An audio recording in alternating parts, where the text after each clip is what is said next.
ওইটা বলে রে বাবা, ও বাবা তুমিও আমার সন্তান, কি জানো পড়লা, এইটা শুই না বড় মজা লাগছে। কি জানো পড়লা, পড়ার পরে আমি আগে আমার হাতের মধ্যে শক্তি পাইতাম না, আমি আগে আমার পায়ের মধ্যে শক্তি পাইতাম না, আমার সেন্স ঠিক মতো কাজ করতো না। কি জানো পড়ছো রে বাবা, বড় মজা লাগছে। আবার এইটা পড়ার পর আমার শক্তিগুলো ফিরে আসছে। না জানি যে এই কিতাব পড়া শক্তি ফিরে আসে, না জানি এই কিতাবের ভিতরে আরো কত কিছু আছে। আল্লাহু আকবার বলেন। বলে এই কিতাব সাধারণ কোনো কিতাব নয়, এই কিতাব নাজিল করে নেওয়ালা আমার আল্লাহ, আপনাকে আমাকে নাজিল করে নেওয়ালা একজন আল্লাহ।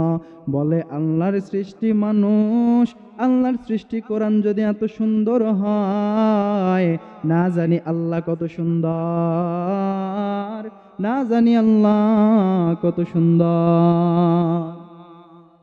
বলে আল্লাহ না জানি কত সুন্দর, আমি আর এক দণ্ড দেরি করতে চাই না, আমাকে কালেমা পড়াইয়া মুসলমান বানায়া দাও, আমি এক্ষুনি কালেমা পড়তে চাই। বলে না না, এই অবস্থায় কালেমা পড়ানো যাবে না, এই অবস্থায় না। বলেন কেমন হতে হবে? বলে তুমি বিছানার মধ্যে প্রস্রাব করেছো, বিছানার মধ্যেই তুমি পায়খানা করেছো, তুমি না পাক, তোমার আগে গোসল করতে হবে, অজু বানাইতে হবে, পাক সাফ হয়া পবিত্র হয়া কোরআনটাকে ধরতে হবে। পাক সাফ না হইলে যে দিলটা না পাক, ওই কলবে আল্লাহ যাইতে পারে না। ঠিক নেই? যেই দিলের মধ্যে খামোশি আছে, যেই দিলের মধ্যে শয়তানি আছে, যেই দিলটা পরিষ্কার না, পবিত্র না, ওই দিলে আমার আল্লাহ ঢুকতে পারে না। বলে আমি আল্লাহ, আমার ওজন আসমান নিতে পারে না, জমিন নিতে পারে না, আমি এমন একজন আল্লাহ, আমার ওজন নিতে পারে মুমিন বান্দার ছোট্ট একটা কলব। আল্লাহু আকবার বলেন। আমি আল্লাহ এমন কুদরতের মালিক, আমি ঘুমায়ও না, আমি খাইও না, আমি আমার বান্দারে ঘুম পাড়াই, খাওয়াই। খাওয়াই কে? আল্লাহ।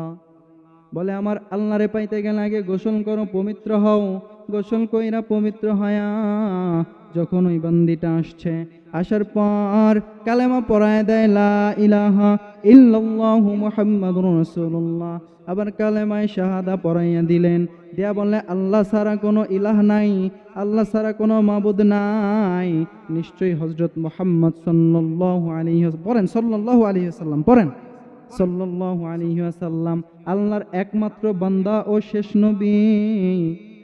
এইটা এইটা বিশ্বাস করার নাম ঈমান।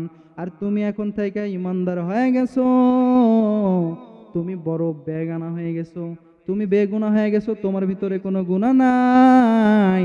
আমার জন্য দোয়া করবা।